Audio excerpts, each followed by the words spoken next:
Es-tu prêt à abandonner ton statut de malade? Oui, je parle bien de statut de malade, de maladie. Si tu veux en savoir plus, écoute cette vidéo. Cette vidéo, en fait, m'a été inspirée suite à une remarque d'une personne que je suis, qui au début n'était pas prête à entrer dans l'accompagnement parce que, me dit-elle, je ne suis pas prête à perdre mon statut de malade. Qu'est-ce que tu as peur de perdre si tu as peur de perdre ton statut de malade? Que t'apporte ce statut d'être malade? Pose-toi la question, qu'est-ce que ça t'apporte? De l'attention? De l'attention que tu n'as pas, dont tu as besoin, et cela te permet d'en avoir? De la compassion? De la bienveillance? De l'amour? Et est-il envisageable pour toi de ne plus avoir besoin de ce statut de maladie pour avoir cette compassion, cette bienveillance, cet amour, cette attention dont tu as tant besoin et dont tu as le droit, que tu as le droit de recevoir, que tu mérites de recevoir? Pose-toi cette question. Ça, c'est la première clé. Deuxième clé, que te permet de faire ton statut de malade que tu ne pourrais plus faire si tu ne l'avais pas comme prétexte pour faire cela? Notamment, ce que ça te permet de faire, c'est de ne pas prendre la responsabilité de tes actes et de ta vie. Parce que quand tu es dans ce statut de malade, de grave maladie, tu perds la décision de tes actes. Tu es brinque-ballé entre le pouvoir de décision des médecins, le pouvoir de décision des infirmiers, des thérapeutes, avec les obligations de faire des examens, les obligations de prendre des traitements. Tu perds le pouvoir sur ta vie, tu n'as plus aucun choix. Et ça, est-ce que finalement, ça ne t'arrange pas de perdre ce pouvoir? Est-ce que finalement, ce n'est pas un prétexte pour déléguer ton pouvoir? Pose-toi cette question. En tout cas, moi, quand j'étais malade, je me suis rendu compte de ça.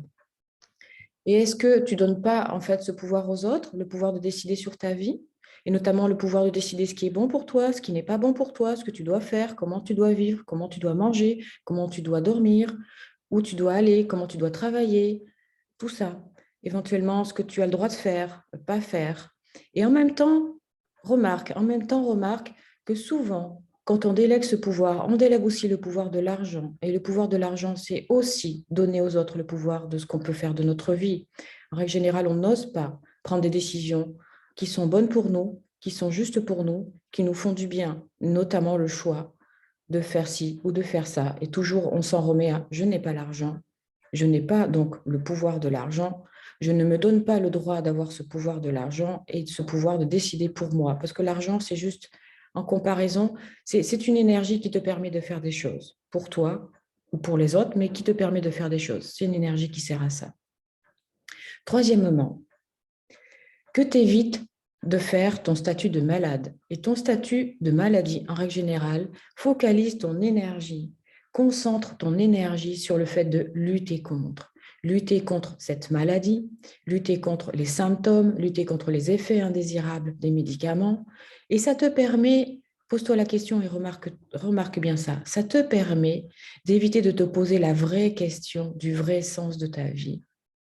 Sylvie me disait aussi, mais en fait, quand je lui ai dit, mais tu as peur de guérir au début, de rentrer dans l'accompagnement? Et elle me disait, oui, je crois que si je guéris, j'ai l'impression qu'il y aura un grand vide parce que je n'aurai plus de sens à ma vie.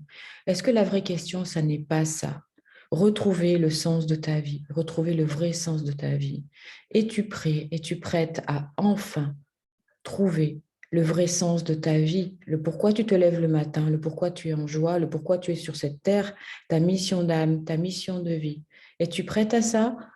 Es-tu prête à laisser ton statut de malade pour enfin aller vers ta vraie mission de vie et enfin mettre ton énergie où tu en as besoin? En tout cas, moi, c'est le parcours que j'ai fait en sortant de ma maladie. J'ai enfin trouvé le vrai sens de ma vie, la vraie joie. Ça m'a permis ça. Gratitude effectivement aux maladies que j'ai eues qui m'ont permis d'avancer dans ce chemin.